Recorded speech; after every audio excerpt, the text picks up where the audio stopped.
Determine the internal moments at the supports of the beam shown in figure 12-14A. The moment of inertia of the two spans is shown in the figure. इस ये जो हमारे पास इस बार numerical आया, इसके अंदर हमारे पास एक साइड फिक्स सपोर्टेड है, सपोर्ट ए, सपोर्ट बी रोलर है और सपोर्ट सी भी रोलर है। तो ये हमारे पास कितना डिग्री इंडिटरमिनेट होगा वैसे? हाँ जी,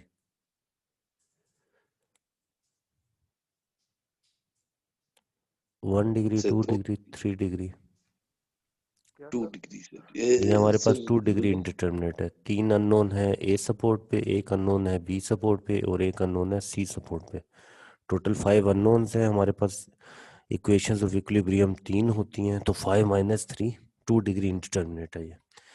ठीक है, तो इसमें हमारे पास अगर हम देखें तो स्पैन बी सी जो है, जो रोलर सपोर्ट्स पे दोनों, इसके ऊपर यूडीएल है 240 पाउंड्स पर फुट का। उसके अलावा हमारे पास इन्होंने इन क्वेश्चंस में आई की वैल्यू डिफरेंट दी हुई है। आई ए बी की वैल्यू ए बी मेंबर में 300 इंच 4 है और बी सी मेंबर में 600 इंच 4 है। ठीक है, सॉल्यूशन कह रहे हैं since the beam is roller supported at its far end C. ठीक है, हमारे पास ये वाला जो फार एंड है सी, यहाँ पर ये रोलर सपोर्टेड है। The stiffness of span BC can be computed on the basis of K equals to 3EI over L। तो हम इसकी जो स्टिफनेस है, वैसे तो हमारे पास नॉर्मल जो फार्मूला था जब फार एंड फिक्स हो, वो था K equals to 4EI over L। मगर जब हमारे पास फार एंड पिन या रोलर सपोर्टेड हो तो हम फार्मूला यूज करते हैं K equals to 3EI over L। ये हमने कल पढ़ा था यहाँ पे, जब हमारे पास फार एंड पिन सपोर्टेड था। तो हमारे पास फार्मूला क्या होता है, K equals to 3I over L, pin supported या रोलर सपोर्टेड। तो ये वाला फार्मूला एक लग जाएगा हमारे पास बी सी के लिए। ठीक है, K B C will be equal to 3I/L। 3E, I की value 600 divide by length 20, answer 90E। Next जो हमारे पास के आता है वो ए बी के लिए आएगा। K A B will be equal to, अच्छा जी, इसके लिए हमारे पास नॉर्मल ही लगेगा क्योंकि फार एंड क्या है यहाँ पे फिक्स है। के इक्वल्स टू 4EI/L, वो वाला फार्मूला लगेगा। 4EI 300 है, डिवाइड बाई लेंथ इसकी 15 फीट है। वैल्यूज पुट करें, हमारे पास 80E आता है। अच्छा, हमारे पास दो मेंबर्स हैं, दोनों के हमारे पास स्टिफनेस फैक्टर्स आ गए। अब हमने क्या फाइंड आउट करना है, डिस्ट्रीब्यूशन फैक्टर्स फाइंड आउट करने हैं। तो हर जॉइंट का डिस्ट्रीब्यूशन फैक्टर पे जो मेंबर्स हैं उनका डिस्ट्रीब्यूशन फैक्टर्स होगा। Distribution factor of A B will be equal to, इसके ऊपर सिर्फ एक तो वॉल है, दूसरा मेंबर ए बी है। तो वॉल की वजह से हमने कहा था कि कितनी मोमेंट चाहिए होती है, इनफिनिट मोमेंट चाहिए थ्योरेटिकली, कि उसके अंदर 1 रेडियन रोटेशन कॉज हो। तो उसके लिए जब हमें इनफिनिट मोमेंट चाहिए तो हमारे पास के की वैल्यू भी इनफिनिट हो जाती है। तो हम क्या करते हैं, हमारे पास जो मेंबर है वॉल पे वो ए बी सपोर्ट है, तो उसका के की वैल्यू पुट कर देंगे।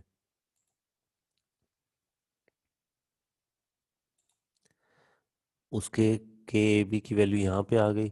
और डिवीजन में हमारे पास जो ये इन्फिनिटी शो कर रहे हैं, बेसिकली हमारे पास इन्फिनिटी जो हमारे हमें शो कर रहा है, ये के की वैल्यू वॉल की है। इन्फिनिटी इन्फिनिट चाहिए मोमेंट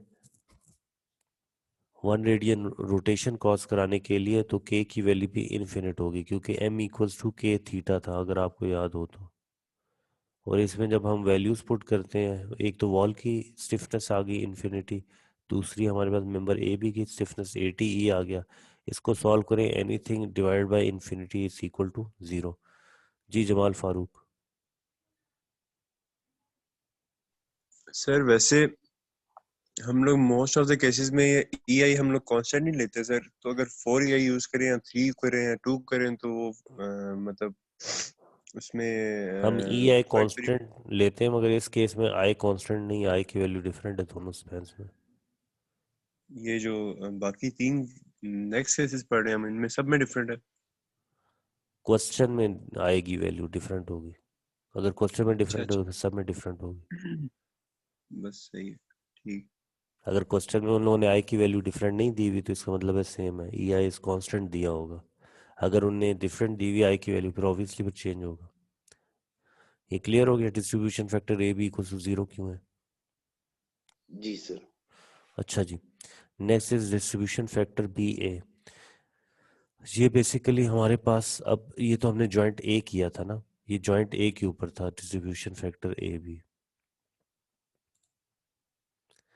अब हमारे पास जो आएगा वो जॉइंट बी के लिए आएगा, यहाँ पे मैं जॉइंट ए लिख देता हूँ। ठीक है, अब जो हमारे पास आ रहा है वो जॉइंट बी के लिए आ रहा है।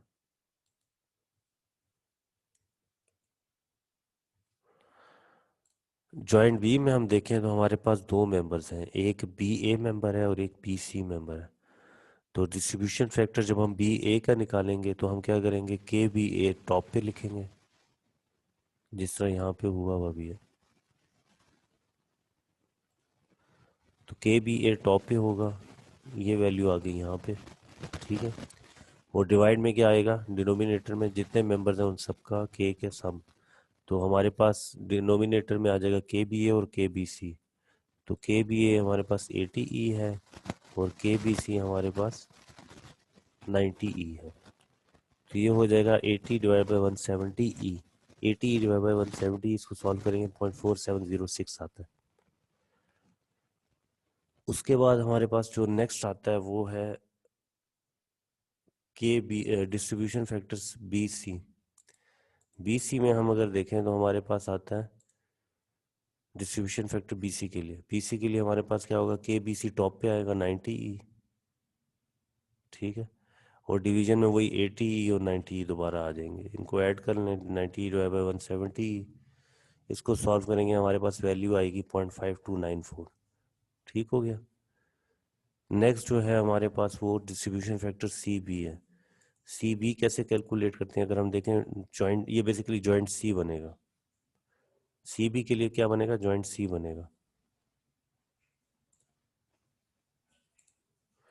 ठीक है, तो जॉइंट सी के लिए हमारे पास क्या बनता है, हमारे पास अगर हम देखें जॉइंट सी पे डिस्ट्रीब्यूशन फैक्टर फाइंड आउट करना हो तो खाली एक मेंबर है, तो उसी मेंबर का न्यूमरेटर में वैल्यू होगी, उसी नंबर की डिनोमिनेटर में वैल्यू होगी। वो के बी सी होगा 90 divide by 90 is equal to 1।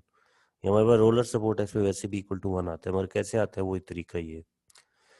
Further simplification of the distribution method for this problem is possible. अच्छा, इसको और ज़्यादा सिंप्लीफाई करने का तरीका ये है कि by realising that single fixed end moment for the end span B C can be used. जो हमारे पास एंड स्पैन बी सी है ये वाला, यहाँ पर खाली हमारे पास सिंगल फिक्स्ड एंड मोमेंट बन सकती है। कैसे बन सकती है, कैसे बन सकती है?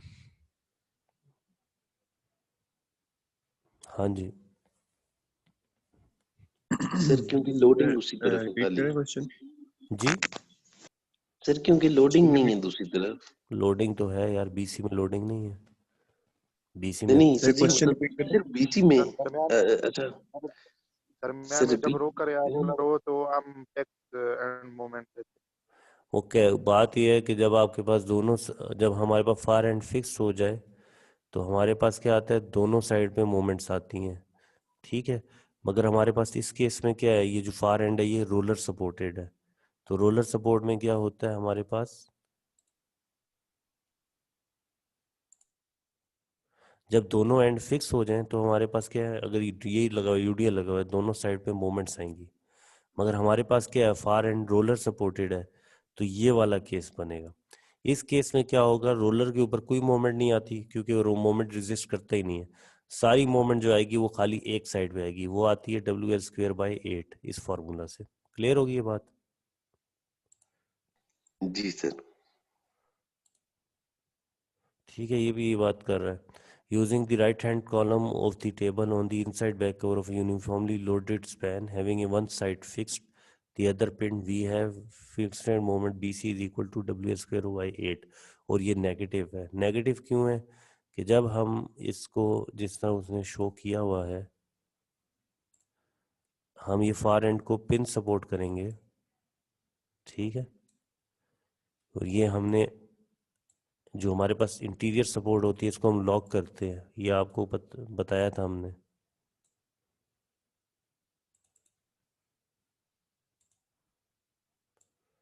ठीक है, तो हमारे पास जो इंटीरियर सपोर्ट है ये हमारे पास फिक्स कर देते हैं, लॉक करके फिक्स कर देते हैं। जो एक्सटीरियर सपोर्ट है वो बेसिकली फार एंड है, ये फिक्स है।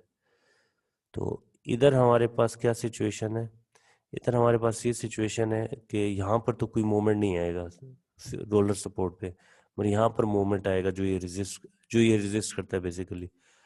तो उस मोमेंट की डायरेक्शन क्या होगी, इस लोडिंग के अगेंस्ट होगी। ये लोडिंग जो है ये इस बीम को इस तरह रोटेट कराने की कोशिश करेगा, तो यहाँ से जो रिएक्शन मोमेंट आएगा वो इस डायरेक्शन में होगा। तो ये डायरेक्शन कौन सी है हमारे पास, काउंटर क्लॉकवाइज है, काउंटर क्लॉकवाइज मूवमेंट है ना ये। सर। तो ये जब हमारे पास ये काउंटर क्लॉकवाइज मूवमेंट है तो इसमें जो हमारे पास वैल्यू आएगी वो क्या होगी, नेगेटिव होगी। ठीक है, इसीलिए इन लोगों ने फार्मूले में W²/8 के साथ नेगेटिव वैल्यू पुट की हुई है। इसमें जब हम वैल्यूज पुट करें, फार्मूला में वैल्यूज पुट करें, W हमारे पास बेसिकली 240 के इक्वल है, लेंथ हमारे पास 20 फीट के इक्वल है। W मल्टीप्लाई 240 मल्टीप्लाई बाई 20² / 8, इसको सॉल्व करें हमारे पास वैल्यू आएगी -12,000 पाउंड फुट।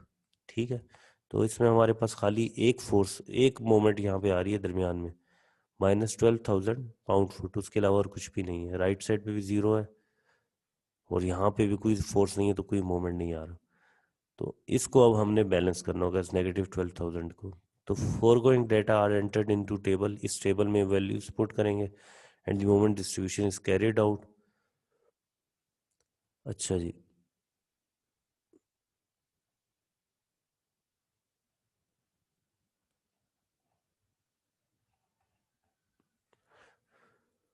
कहते हैं bye comparison with figure 12-6b, इसको देखें तो ये हमारे पास 3-4 स्टेप्स में ख़त्म हो गया। तो 12-6b में अगर आप देखें, जिस पे हम 4EI/L यूज़ करते थे, शुरू के जो हमने न्यूमेरिकल्स किए थे, हमारे पास क्या था, दोनों एंड फिक्स थे ना। पहला न्यूमेरिकल, पहला भी नहीं, थ्योरी में हमने पढ़ा था ये वाला। ये अब देखो इतने बड़े स्टेप्स आ रहे हैं, ये एंड हमारे पास ये वही न्यूमेरिकल है। ठीक है, ये न्यूमेरिकल पहले किया था 4EI/L के साथ, सेम न्यूमेरिकल, याद है या नहीं याद आप लोगों को? जी सर, यही लग रहा था कि कोई देखा देखा है ये। देखा ना। तो 4EI/L के साथ जब इसे किया था ना, तो इसमें इन लोगों ने इधर मोमेंट रखी थी, फिर इसको वहां वापस भेज देते थे। ठीक है, ये लंबे स्टेप्स बन रहे थे। इसी न्यूमेरिकल को अब ये फार एंड पिन सपोर्टेड के साथ 3EI/L उस फार्मूले के तहत कर रहे हैं, और अब देखेंगे कितनी जल्दी सॉल्व हो रहा है।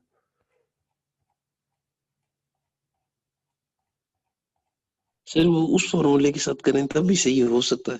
होगा सही, मगर उसके स्टेप्स आपने देखे हैं कितने थे, 8-10 स्टेप्स थे। इसमें भी आप देखो कितनी जल्दी खत्म हो रहा है। ये ठीक है? आसान है। सबसे पहले जॉइंट्स कितने हैं, A B C, 3 जॉइंट्स हैं, A joint B joint C। Joint A के ऊपर AB मेंबर है, वो हमने ये लिख दिया। जॉइंट B के ऊपर हमारे पास 2 मेंबर्स हैं, BA और BC, वो लिख दिया हमने यहाँ पे। और जॉइंट C पे खाली CB मेंबर है, वो हम ये बेसिकली इस मेंबर की बात कर रहे हैं। ठीक है, फिर इनके डिस्ट्रीब्यूशन फैक्टर्स लिख दिए।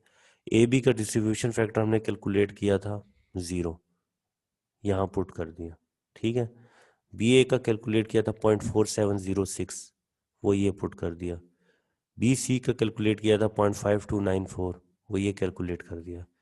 CB का हमने कैलकुलेट किया था 1, वो ये कैलकुलेट कर दिया। ठीक है, और टोटल मोमेंट हमारे पास फिक्स्ड एंड मोमेंट BC है, जो हमने फार एंड पिन सपोर्टेड जो है हमारे पास डायग्राम में असल। ठीक है, उस पे जो हमने -12,000 कैलकुलेट किया था वो हमने यहाँ पे लिख दिया। ठीक है, ये अब हमारे पास कौन सा मोमेंट है जिसको हमने बैलेंस करना है। ये टोटल मोमेंट कितना है हमारा, -12,000। इसको जब हम बैलेंस करेंगे तो हम क्या लिखेंगे, बैलेंसिंग मोमेंट हमारा कितना है, पहले हमने उसे कैलकुलेट करना है। वो हमारे पास बेसिकली इक्वल होगा। बैलेंसिंग मोमेंट क्यों चाहिए होता है? हाँ जी, ताकि बैलेंस आउट कर सके। बेसिकली ये जो मोमेंट है ये हमने लॉग करके कैलकुलेट किया ना, दरमियान में हमने फिक्स किया है। जो दरमियान में रोलर सपोर्ट थी उसको हमने फिक्स करते हैं, तो हमारे पास क्या हो जाता है, फार एंड पिन सपोर्टेड या रोलर सपोर्टेड हो गया, और दरमियान वाला जो था जिसको हमने फिक्स कंसिडर किया था, वहाँ पे हमने मोमेंट कैलकुलेट की थी। मगर एक्चुअल में तो वहां पे मोमेंट मौजूद नहीं है। तो जब हम अनलॉक करेंगे तो जो वैल्यू उधर आएगी उसको हम बैलेंसिंग मोमेंट के थ्रू कैंसिल करेंगे। हमारे पास यहाँ पे जब कैलकुलेट किया था नेगेटिव 12,000 आया था, तो balancing moment plus 12,000 pound foot चल रहा है, पाउंड फुट होगा। ठीक है, ये बेसिकली ये रीज़न है कि बैलेंसिंग मोमेंट हम क्यों लगाते हैं, कि हमने जब इसको लॉक करके मोमेंट लगा कैलकुलेट किया था वो बेसिकली रियल सिचुएशन ही थी। रियल सिचुएशन ये दरमियान में रोलर सपोर्ट है, तो जब आप रोलर सपोर्ट लगाओगे तो वहां पे मोमेंट नहीं होगा क्योंकि उसकी मूवमेंट आ जाएगी। तो वो मोमेंट जो है वो जितना मोमेंट उस टाइम आपने कैलकुलेट किया था फिक्स कंसिडर करके, उतना ही मोमेंट बीम में दोबारा रिलीज कर दें, तो वो बैलेंसिंग मोमेंट बनता है प्लस 12,000 पाउंड फुट। ये जो प्लस 12,000 पाउंड फुट मोमेंट बन रहा है बेसिकली जॉइंट बी के ऊपर आ रहा है। तो अब ये डिस्ट्रीब्यूट होगा बी ए में और बी सी में। ठीक है, कैसे होगा, क्यों होगा, क्योंकि हमारे पास जो बी सपोर्ट है इसके साथ मेंबर बी ए और बी सी है, तो जितना भी मोमेंट बी सपोर्ट पे आएगा वो बी ए और बी सी दोनों में डिस्ट्रीब्यूट होगा। उसको जब हम डिस्ट्रीब्यूट करेंगे तो हम लोग क्या करेंगे, moment in B A calculate करेंगे, बी ए मेंबर। ठीक है, तो जब moment in B A member calculate करेंगे it will be equal to जितना मोमेंट है plus 12,000 multiply by distribution factor of B A, D F B A यूं लिख रहा हूँ। इस पे वैल्यूज पुट करें, आपके पास आ जाएगा प्लस 12,000 मल्टीप्लाई बाय 0.4706।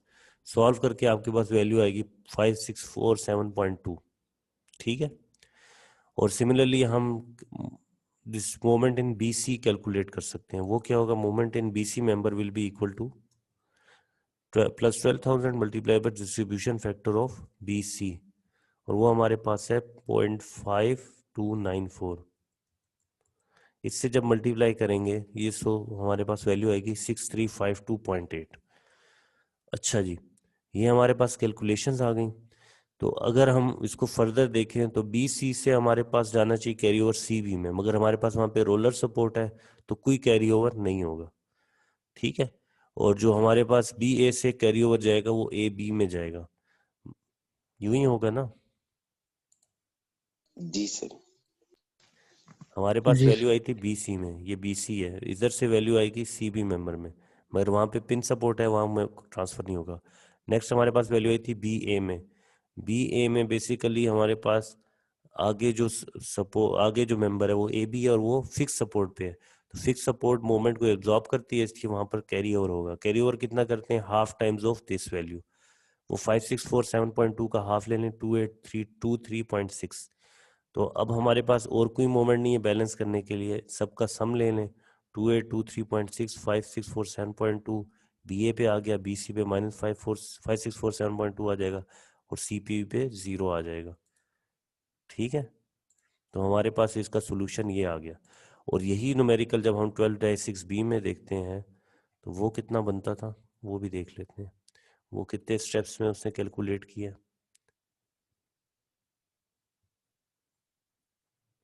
ये सी है, ये वाला होगा, ये है 12-6 बी।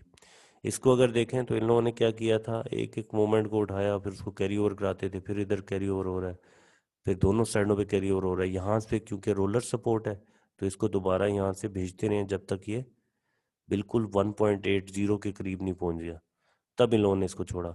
और वैल्यू इनकी चेक करें तो वही आ रही है, 2823 हमारी भी है, 5647 हमारी भी है, -5647 हमारी भी है।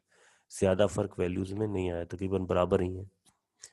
तो ये जो अगर हम इसको 3I/L far and roller supported consider करके इसकी जो मोमेंट हमने कैलकुलेट की थी उससे हमारे पास इसका सोल्यूशन बहुत छोटा हो गया। ठीक हो गया, कोई डाउट है तो पूछ लें। नहीं No सर, sir, क्लियर है। No sir.